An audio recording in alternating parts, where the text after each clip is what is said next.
जय हिंद दोस्तों, स्वागत है आपका मेरे इस यूट्यूब चैनल स्मार्ट स्टडी में। स्मार्टर स्टडी में आपको मैं बनाने वाला हूं स्मार्ट। आपका स्टडी करने का तरीका में इम्प्रूवमेंट होना चाहिए। तो दोस्तों इसी कड़ी में हम आज बात करने वाले हैं फिजिक्स। आज से हम पढ़ने वाले हैं फिजिक्स। और फिजिक्स में हम सबसे उसके जो बेसिक चीज़ है, बेसिक से शुरुआत करने वाले हैं। जो कि अगर हमें फिजिक्स पढ़ना है, यानी कि आगे चल के फिजिक्स में भी लाइट तरंग पढ़ना है, लाइट ध्वनि पढ़ना है, तो उसके लिए हमें जानना होगा कि तरंग क्या है। क्या दोस्तों, तरंग क्या है?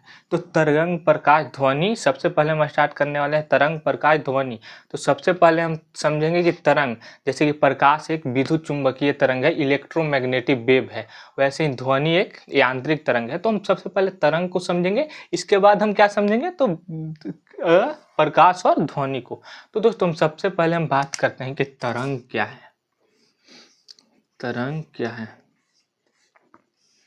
तो तरंग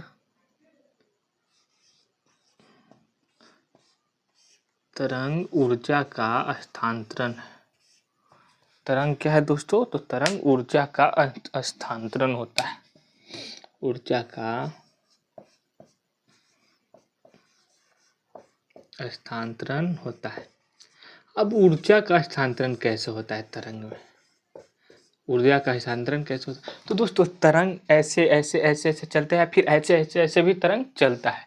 जैसे तरंग इस प्रकार भी चलता है, या तरंग इस प्रकार भी चलता है। दो प्रकार से तरंग चलता है। तो आखिर ऊर्जा का तरंग में कैसे स्थानांतरण? दोस्तों आप यहाँ समझिए, आप एक लाइन से, मतलब यहाँ यहाँ यहाँ ऐसे ऐसे साइकिल लगा है। अब देखेंगे कि अगर आप एक साइकिल पे धक्का मारे, यानी कि आपका ऊर्जा लगा, कहाँ लगा? तो साइकिल पे लगा।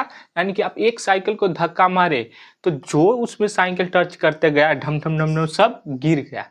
तो आपका ऊर्जा लगा और उससे क्या उत्पन्न हुई? तो तरंग। इसको आप आमतौर पे समझ सकते हैं। या फिर आप एक पत्थर उठाएं, आप कभी ना कभी ऐसा देखे होंगे, कोई अगर नदी है, कोई नदी है, उसमें अगर पत्थर उठाएं, लग गया मेरा एनर्जी, और मारे पत्थर नदी में, तो एनर्जी लगाएं, तो उससे उसमें जो कंपन, ऐसे ऐसे कंपन जो उत्पन्न हुई, वही है क्या? तो तरंग या वेव। तो दोस्तों तरंग ऊर्जा का स्थानांतरण है, जो कि हम ऊर्जा लगाते हैं। दोस्तों क्या है? तो तरंग आप समझ गए हो कि तरंग ऊर्जा का स्थानांतरण है। अब तरंग जो है दोस्तों, यह दो प्रकार के होता है। दो प्रकार के होता है। पहला है विद्युत चुंबकीय तरंग। विद्युत चुंबकीय तरंग।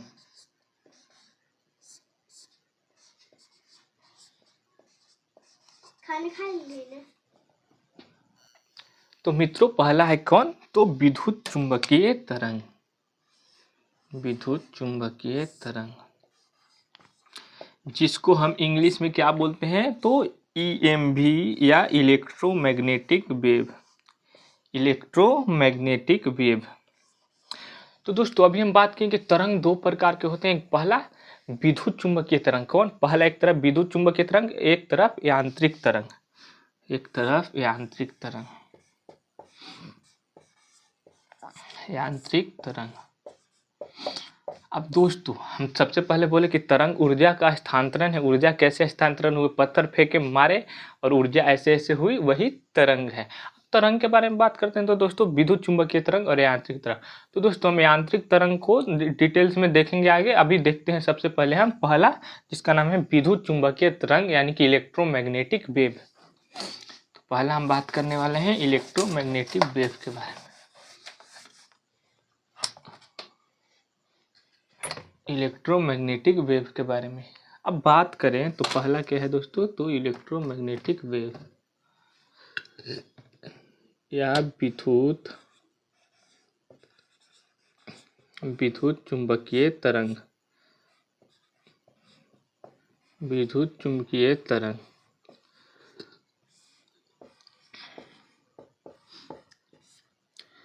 तो दोस्तों विद्युत चुंबकीय तरंग की बड़े सारे विशेषता होते हैं दोस्तों। अब जैसे हर व्यक्ति का, आप है तो आपका अलग विशेषता है, मैं हूँ मेरा अलग विशेषता, उसी प्रकार विद्युत चुंबकीय तरंग का भी विशेषता अलग है। तो दोस्तों विद्युत तरंग जो है, विद्युत चुंबकीय तरंग है, इसका जो विशेषता है दोस्तों, अब दोस्तों सबसे पहले हम बात करें कि कोई चीज़ है तो इसको खोजा कैसे।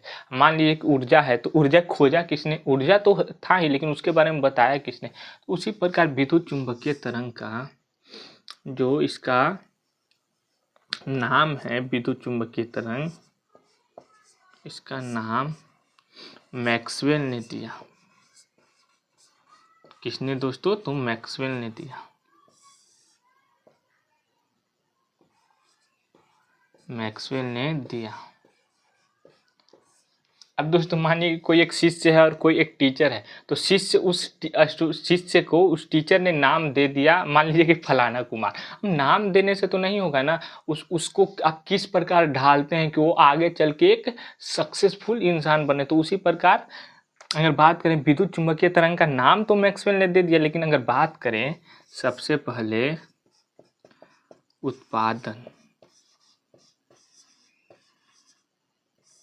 उत्पादन तो HZ यानी कि हर्ट्ज ने किया। तो दोस्तों सबसे पहले विद्युत चुंबकीय का नाम तो मैक्सवेल दिए, और लेकिन सबसे पहले उत्पादन हर्ट्ज ने किया विद्युत चुंबकीय तरंग का। दोस्तों विद्युत चुंबकीय तरंग का कुछ न कुछ विशेषता है। तो अगर बात करें विद्युत चुंबकीय तरंग के बारे में, तो जो विद्युत चुंबकीय तरंग है दोस्तों, इसके विशेषता अब हम देखते हैं। तो दोस्तों इसके गमन के लिए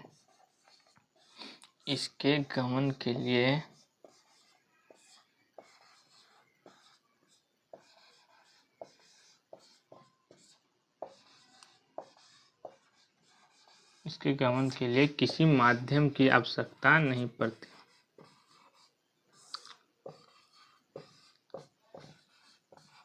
इसके गमन के लिए किसी माध्यम की आवश्यकता नहीं पड़ती।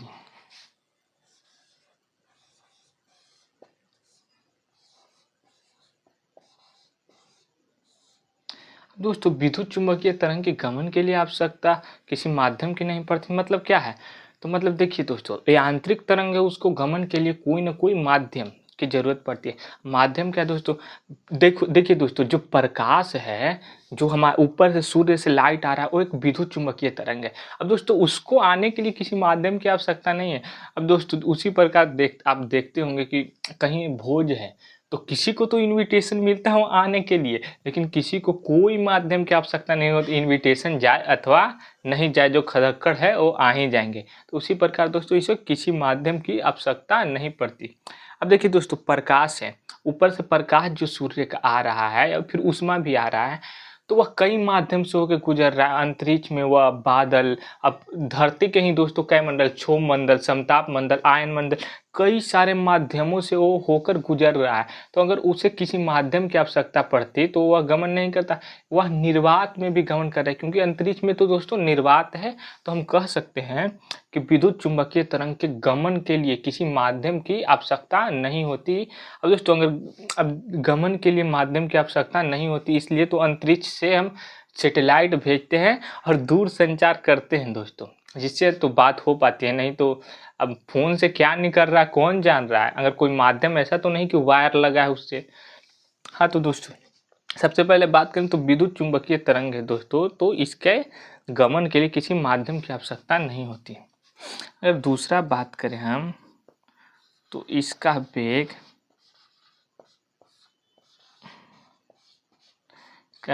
3 गुने 10⁸ मीटर प्रति सेकंड होता है, या 3 लाख मीटर पर सेकंड। दोस्तों जितना भी विद्युत चुंबकीय तरंग हो जाएगा, अभी हम बात करने वाले हैं कि कितने विद्युत चुंबकीय तरंग है, सबका जो वेग होगा 3 गुने 10⁸ मीटर प्रति सेकंड, यानी कि 3 लाख किलोमीटर प्रति सेकंड होगा। तो जितने विद्युत चुंबकीय है इनका वेग 3 लाख किलोमीटर प्रति सेकंड होगा। तो दोस्तों विद्युत चुंबकीय तरंग का जो जितनी विद्युत चुंबकीय तरंग है सबका वेग 3 लाख किलोमीटर पर सेकंड। दोस्तों हम बात करने वाले हैं कि आखिर विद्युत चुंबकीय तरंग कौन कौन है। विद्युत चुंबकीय तरंग कौन कौन है। तो दोस्तों विद्युत चुंबकीय तरंग को अब हम शॉर्ट में लिखते हैं इलेक्ट्रोमैग्नेटिक वेव। तो दोस्तों सबसे पहले हम बात करें तो RMI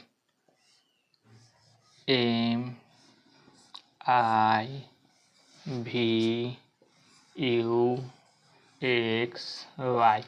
तो दोस्तों आपको विद्युत चुंबकीय तरंग को याद करने के लिए आपको याद रखना है R M I V U X Y. क्या दोस्तों? तो R M I V U X Y आपको याद रखना है। अब आर से हो गया रेडियो तरंग, रेडियो तरंग यानी कि रेडियो वेव। एम से हो गया दोस्तों सूक्ष्म तरंग यानी कि माइक्रोवेव, सूक्ष्म तरंग, या फिर हम इसको बोल सकते हैं माइक्रोवेव। आई से हो गया अवरक्त तरंग या इंफ्रारेड वेव, अवरक्त तरंग। तो दोस्तों आपको कुछ नहीं करना है, बस जितने भी विद्युत चुंबकीय तरंग है यहीं से खत्म हो जाते हैं, इतनी ही विद्युत चुंबकीय तरंग है, इसके अलावा सब यांत्रिक तरंग है। तो आपको याद रखना है R M I V U X Y. V से हो गया क्या दोस्तों? तो विजुअल रे यानी कि दृश्य तरंग। क्या दोस्तों? तो दृश्य तरंग। यू से बात करें तो दोस्तों अल्ट्रा वायलेट यानी कि पराबैंगनी तरंग,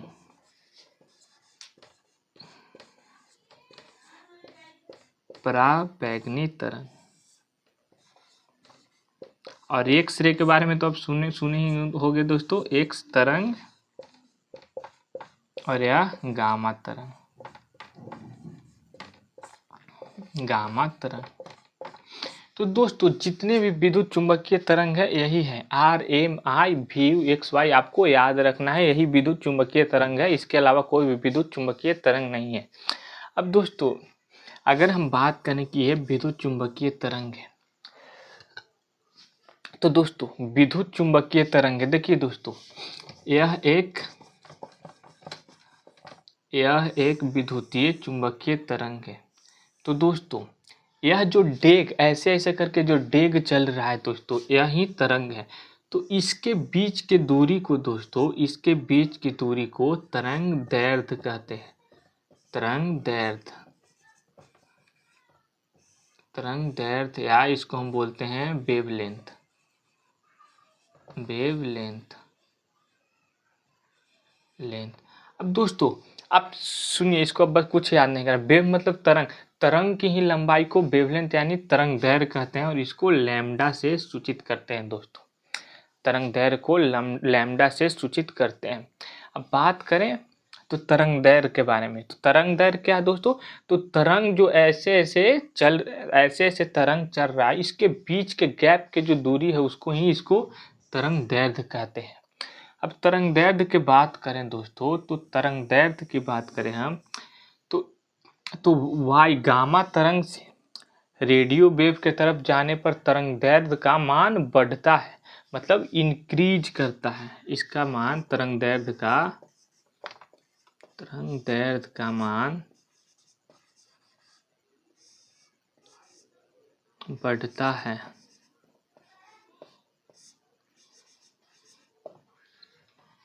तो दोस्तों तरंग दैर्ध्य का मान कहाँ से कहाँ बढ़ता है? तो गामा से रेडियो वेव की तरफ। अब दोस्तों आप एक बात सुने होंगे कि कहीं ना कहीं सुने होंगे, 10th-10th में भी पढ़े होंगे कि सबसे ज़्यादा तरंग दैर्ध्य किसका होता है? तो लाल रंग का। अब दोस्तों तो लाल रंग जो है दोस्तों विजिबल, हमारी आंखें हैं जो बस दृश्य तरंग को देख सकते हैं, दृश्य तरंग को, इसके अलावा किसी भी तरंग को हमारी आंखें देख नहीं सकती है। तो दृश्य तरंग में ही होता है लाल रंग, और लाल रंग के तरंग दैर्ध्य सबसे ज़्यादा होता है और नीला रंग का सबसे कम, तो वह विजिबल में आ जाता है। लेकिन अगर बात करें ओवरऑल सब में सबसे ज़्यादा तरंग दैर्ध्य तो रेडियो तरंग का होगा और सबसे कम गामा तरंग का होगा। रेडियो तरंग मतलब तरंग दैर्ध्य का मतलब दोस्तों मान लीजिए कि डेग, क्या दोस्तों? तो डेग कि किस प्रकार चल रहा है। उसके बाद हम बात करें तो आवृत्ति, आवृत्ति या इसको हम बोलते हैं फ्रीक्वेंसी। तो आवृत्ति बढ़ती है दोस्तों, मतलब दोस्तों तरंग दैर्ध्य के बिल्कुल विपरीत होती है आवृत्ति। आवृत्ति किधर से बढ़ती है? तो दोस्तों गामा तरंग की आवृत्ति सबसे ज़्यादा होती है और इधर रेडियो तरंग की आवृत्ति सबसे कम होती है। आवृत्ति का मतलब समझ लीजिए दोस्तों धड़कन, कितना ज़्यादा वो कंपन कर रहा है। तो आवृत्ति कैसे बढ़ती है दोस्तों, तो इधर से इधर जाने पर आवृत्ति बढ़ती है। अब R M I V U X Y दोस्तों यही रेडियो तरंग है, और सबसे ज़्यादा तरंग दैर्घ्य रेडियो तरंग का होता है और सबसे ज़्यादा आवृत्ति गामा तरंग का होता है। सबसे ज़्यादा आवृत्ति यानी कि फ्रीक्वेंसी इसका होता है और तरंग दैर्घ्य लैम्डा सबसे कम होता है। अब दोस्तों इन जो इतने ही विद्युत चुंबकीय तरंग है, आप बात करने वाले हैं इनके खोजकर्ता के बारे में कि इनको किसने खोजा दोस्तों। तो सबसे पहले हम बात करें दोस्तों तो रेडियो तरंग का जो खोज करता है वह है मार्कोनी। दूसरा सूक्ष्म तरंग के हैं जो दोस्तों वो हर्ट्ज। अवरक्त तरंग का है दोस्तों विलियम हर्शेल।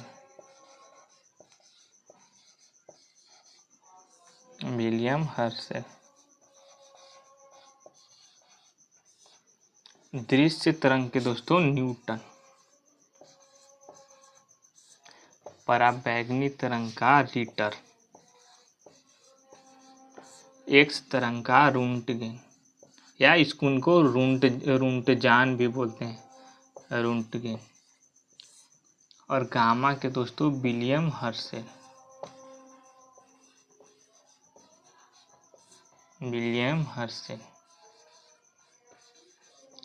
तो दोस्तों आपको याद रखना है कि जितने भी रेडियो मतलब विद्युत चुंबकीय तरंग है सबके खोजकर्ता के बारे में दोस्तों, क्योंकि यह एग्जाम में दरोगा बीपीएससी सभी एग्जाम में एसएससी सब में पूछे जाते हैं।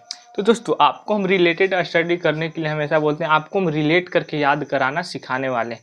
कैसे इसको याद करें दोस्तों, रटना काफ़ी ज़्यादा इसको मुश्किल है, तो इसको याद करने के लिए हमें कुछ ना कुछ आसानी से इसको याद करने के लिए तकनीक ढूंढना हो। तो दोस्तों रेडियो तरंग, तो आपको रिलेट करना है कि रेडियो को मारो। क्या दोस्तों, तो रेडियो के लिए मार हो गया बाजार में। जब रेडियो नया नया आया दोस्तों, प्रसंग है, तो बाजार में मार हो गया, तो रेडियो तरंग के खोज करता मार्कोनी। उसके बाद है दोस्तों सूक्ष्म तरंग दोस्तों, तो इसका प्रसंग है, इसको रिलेट कीजिए आप। मेरा सूक्ष्म दिल था जिसको तुमने हर्ट कर दिया। तो सूक्ष्म तरंग के कौन है खोज करता है दोस्तों, तो हर्ट्ज। मेरे सूक्ष्म दिल को तूने हर्ट कर दिया, तो इसके लेखक कौन है, हर्ट। उसके बाद अवरक्त तरंग, तो अवरक्त तरंग के कैसे हम रिलेट करके याद करेंगे, आपको रटना नहीं है, रिलेट करके याद करना है, जिससे आपको ज़्यादा से ज़्यादा दिन याद रह सके। अवरक्त, इसको आप रिलेट कीजिए। अब तो हंस दे, तो विलियम हर्शेल। अवरक्त तरंग अब तो हंस दे से विलियम हर्शेल। उसके बाद बात करें दोस्तों तो RMI VUXY यानी कि दृश्य तरंग। तो दृश्य तरंग दोस्तों, दृश्य हमेशा आपका नया होना चाहिए, इस संसार को आप नए रूप से देखें। तो दृश्य को आप रिलेट कीजिए, दृश्य नया होना चाहिए, तो न्यूटन। उसके बाद हम बात करें यू दोस्तों, अल्ट्रा वायलेट यानी कि पराबैंगनी तरंग। तो दोस्तों रट के एक औरत थी दोस्तों जो अपने पति से प्रसंग है, ऐसा रिलेट कीजिए आप कि रट के मर गई दोस्तों, तो रीटर की बैगनी कलर के साड़ी ला, लेकिन उसका साड़ी नहीं आ पाया, तो पराबैंगनी के मतलब अल्ट्रा वायलेट या पराबैंगनी की खोज करता कौन है दोस्तों, तो रीटर। उसके बाद एक्स तरंग दोस्तों, तो आप मैथ में बहुत ज़्यादा नहीं सुने होंगे कि X root Y root X root two, हमेशा रूट आता है दोस्तों, तो याद कर लीजिए कि एक्स के खोज रूट जान या रूट गेन। उसके बाद बात है दोस्तों गामा तरंग। अब गामा तरंग के दोस्तों विलियम कौन है दोस्तों, तो विलियम हर्शेल। सॉरी दोस्तों, विलियम हर्शेल नहीं, हेनरी बेक्वेरेल गामा तरंग के खोज करता है।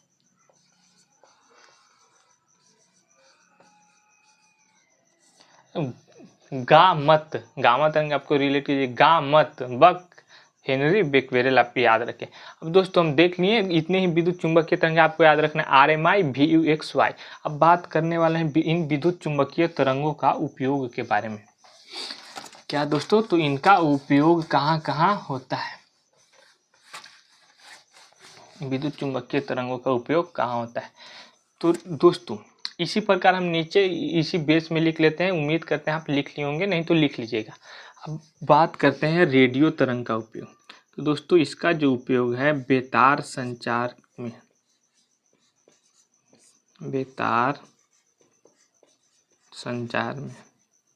या रेडियो तरंग का उपयोग दूर संचार में करते हैं। अब दूर संचार जो दोस्तों हमारे मोबाइल में जो टावर आ रहा है, सैटेलाइट से कनेक्ट है, वो दोस्तों उसी को दूर संचार बोलते हैं दोस्तों। नेटवर्क आ रहा है, दूर संचार के पार्ट है दोस्तों। तो उसी में बेतार बिना तार के मतलब तरंग जो प्रवाहित हो रहा है दोस्तों, वही रेडियो वेव है। रेडियो वेव दोस्तों जैसे हमारा रेडियो बजता हो, कोई तार से कनेक्टेड नहीं है फिर भी समाचार सुना रहा है, यानी कि उसमें जो तरंग आ रहा है वो रेडियो वेव है, उसी के नाम पे इसका रेडियो वेव रखा गया है। उसके बाद हम बात करें माइक्रोवेव या सूक्ष्म तरंग। तो दोस्तों इसका जो पहला उपयोग है रिमोट में। अब दोस्तों रिमोट में, रडार में, तो दोस्तों आप रिमोट के बहुत ज़्यादा सुने होंगे कि रिमोट, अब कोई बच्चा है जो रिमोट टिपता है, चैनल बदल गया, सीरियल लग गया। अब दोस्तों वो भी शौक है कि आखिर इससे निकल क्या रहा है जो चैनल को बदल दे रहा है। तो रेडियो जो रिमोट से है दोस्तों, वह कौन तरंग निकल रहा है, तो माइक्रोवेव सूक्ष्म तरंग निकल रहा है जो कि चैनल को बदल दे रहा है। उसके बात करें तो रडार में, जो हवाई जहाज होता है दोस्तों, वो रडार में उसको उपयोग करते हैं ताकि कोई भी हवाई जहाज के बारे में हम पता लगा लें कि कौन हवाई जहाज कहाँ से गुजर रही है, वह कोई खतरा उत्पन्न कर रहा है या नहीं, पता लगाते हैं। उसके बाद बात करें दोस्तों तो खाना बनाने में,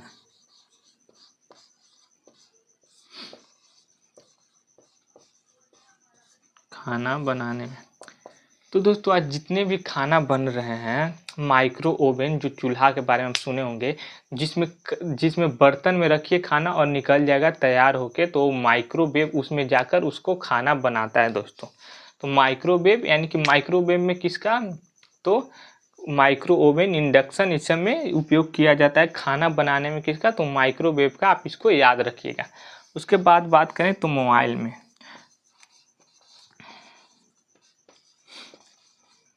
तो दोस्तों मोबाइल से भी माइक्रोवेव निकलता है जो कि कैंसर का कारण है दोस्तों।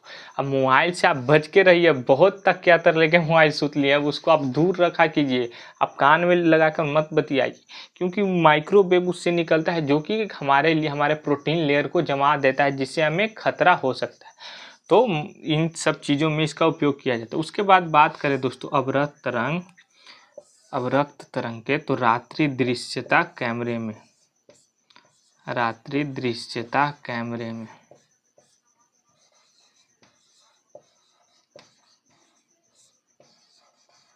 रात्रि दृश्यता कैमरे में इसका उपयोग करते हैं, किसका, तो इंफ्रारेड वेव, रात्रि यानी कि नाइट विजन कैमरा, जो कि उससे तरंग निकला दोस्तों।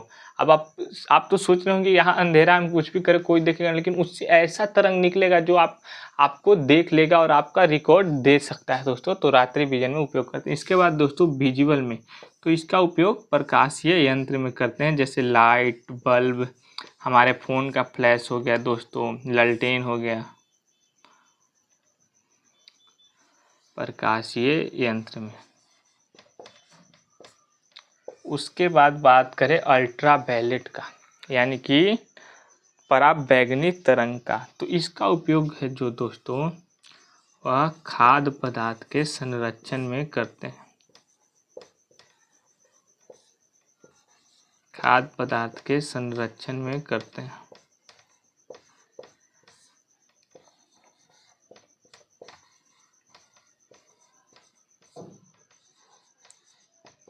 खाद्य पदार्थ के संरक्षण में इसका उपयोग करते हैं। खाद्य पदार्थ के संरक्षण, जो भी आप चिप्स कुरकुरे आप बिस्किट खाते हैं उसमें अल्ट्रावायलेट रे को गुजार दिया जाता है दोस्तों, जिससे खाना खराब नहीं हो। उसके बाद इसका उपयोग दोस्तों फिंगरप्रिंट जांच में करते हैं, फिंगरप्रिंट जांच में किसका उपयोग करते हैं दोस्तों, तो अल्ट्रावायलेट यानी कि पराबैंगनी तरंग का। उसके बाद बात करें दोस्तों तो पुरानी दस्तावेज को पढ़ने के लिए, पुरानी दस्तावेज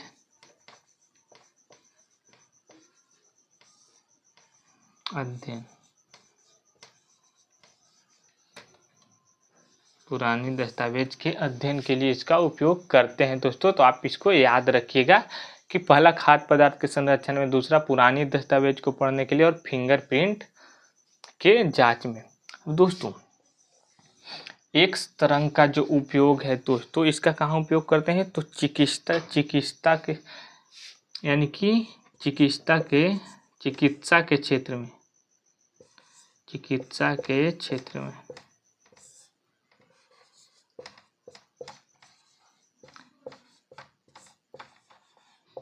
अब दोस्तों इसको देहात में लोग एक्सरा भी कहते हैं, जो कि होता नहीं है दोस्तों, एक्सरे बोला जाता है। अब आपका हड्डी टूट गया, उसमें से एक्सरे गुजारा जाएगा और वो हड्डी की जानकारी दे देगा कि कहाँ पर टूटा है, तो इसे ही एक्सरे है जो कि चिकित्सा के क्षेत्र में यूज किया जाता है दोस्तों। लेकिन दोस्तों ज़्यादा एक्सरे का प्रयोग अगर आप करते हैं तो आपको कैंसर का कारण भी एक्सरे बन जाता है दोस्तों। अब इसके बाद बात करें तो सुरक्षा में,